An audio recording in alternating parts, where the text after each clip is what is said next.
semua, perkenalkan nama saya Nika Dehana Gangga Putri. Saya dari kelas 12 D3 dan pada kesempatan kali ini saya akan menjelaskan mengenai sejarah perkembangan agama Hindu, yaitu Kerajaan Singosari. Dari Kerajaan Singosari. Nah, Kerajaan Singosari adalah salah satu kerajaan bercorak Hindu yang berdiri di Jawa Timur pada abad ke-13. Kerajaan ini sangat penting dalam sejarah Indonesia karena menjadi jembatan sebelum lahirnya Kerajaan Majapahit. Nah, yang pertama itu kita akan membahas dari segi silsilah raja-rajanya ya. Nah, Kerajaan Singasari sendiri didirikan oleh Ken Arok pada tahun 1222 Masehi, setelah mengalahkan Tunggul Ametung. Setelah Ken Arok wafat, pada 1247 Masehi, tahta diteruskan oleh Anusapati yang memerintah sampai 1249 Masehi, lalu digantikan oleh Tohjaya yang memerintah singkat dari 1250 Masehi. Setelah itu dilanjutkan oleh Wisnuwardana yang memimpin sampai 1268 Masehi dan diteruskan oleh Kertanegara yang merupakan raja terakhir Singosari yang berkuasa hingga 1292 Masehi. Pada masa Kertanegara, Singosari ini mencapai puncak kejayaannya sebelum akhirnya runtuh akibat serangan Jayakatwang dari Kediri.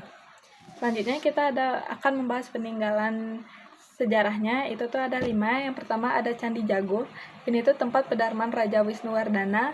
Kedua ada Candi Kidal, ini tuh didirikan untuk menghormati Raja Anusapati. Yang ketiga ada Candi Singosari, ini tuh tempat pedarman Kertanegara. Yang keempat ada Arca Joko Dolok, ini melambangkan Raja Kertanegara sebagai perwujudan Buddha Mahasobya. Yang kelima ada Prasasti Mula Malurung, ini tuh menceritakan silsilah dari keluarga kerajaan. Selanjutnya kita akan membahas mengenai pengaruh dari kebudayaan Singosari. Nah, dalam bidang kebudayaan, Singosari sangat dipengaruhi oleh ajaran Hindu-Buddha. Pada masa Kertanegara muncul paham sinkretisme, yaitu penyatuan ajaran Hindu Siwa dengan Buddha sehingga masyarakat dapat hidup lebih rukun meski berbeda kepercayaan.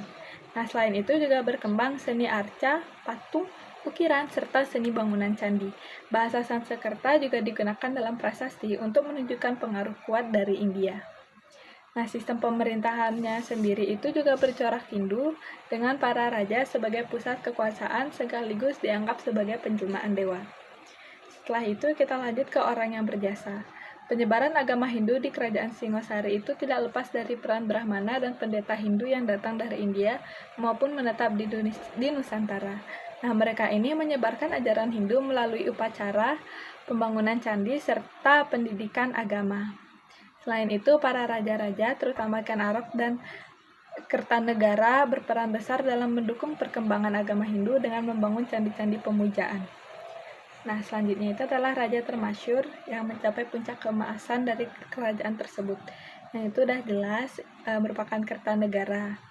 Nah, Kertanegara dikenal sebagai raja yang cerdas, visioner, dan berani. Ia berusaha menyatukan seluruh Nusantara di bawah kekuasaan Singosari. Nah, salah satu usahanya adalah melakukan ekspedisi Pamalayu ke Sumatera untuk memperluas pengaruh Singosari dan menghadapi ancaman dari Mongol. Selanjutnya, atau yang terakhir itu ada kisah di dalam Kerajaan Singosari. Kisah ini diawali oleh perjalanan hidup Ken Arok sebagai rakyat biasa yang berhasil naik tahta menjadi raja. Nah, Ken Arok dikenal karena membunuh Tunggul Ametung. Kemudian Ken Arok ini menikahi Ken Dedes dan mendirikan dinasti baru. Namun kisah kerajaan ini tentu penuh dengan intrik dan perebutan kekuasaan. Seperti yang kita tahu, Anusapati sendiri yang merupakan anak dari Ken Dedes dan Tunggul Ametung membunuh Ken Arok.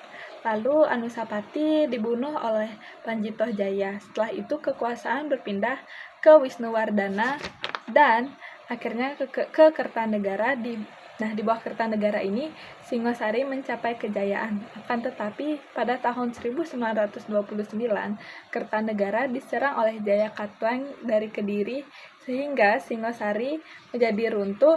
Nah, meskipun begitu, peninggalan dan kebijakan Kertanegara menjadi dasar berdirinya Kerajaan Majapahit yang kemudian dikenal sebagai kerajaan terbesar di Nusantara. Sekian dari saya, terima kasih and bye-bye.